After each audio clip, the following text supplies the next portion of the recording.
আসসালামু আলাইকুম। আমরা যারা স্পোর্টস লাভার আছি, যারা স্পোর্টস পছন্দ করি আর কি, স্পোর্টস ভালোবাসি, তারা কম বেশি সবাই আমরা ক্রাফল্যান্ডের এই ক্লক টাওয়ার যে মোডটা ছিল আর কি, এটা কম বেশি সবাই খেলেছে। তো হয়তো কিছুদিন হয়েছে দেখতেছি যে ম্যাপটা পাওয়া যাচ্ছে না, সম্ভবত ম্যাপটা ব্যান হয়ে যাচ্ছে, অনেক কিছু সব খাই না। তো আমি আবার যখন জেলা কামটাছেন ফসিং তাই ফেলতাম, অনেক ইউজ করতেছিলাম আর কি, যার কারণে ভাবলাম যে যেহেতু ব্যান হয়ে গেছে আর আসতেছে না, তো আমি নতুন নতুন করে বানাই ফেলি, যতটুকু পারি আর কি, যতটুকু সম্ভব বানাই ফেলি। সেই জন্য আর কি এটা নতুন ম্যাপ বানানোর চেষ্টা করলাম আর কি। তো করেছে আর কি যতটুকু বানানোর।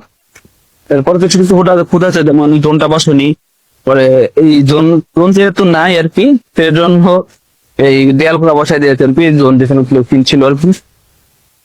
তো এটা করার চেষ্টা করেছি। আর আরেকটা সমস্যা ছিল আর কি, আমি ইন্টারনেটে কাজ করতে পারিনি।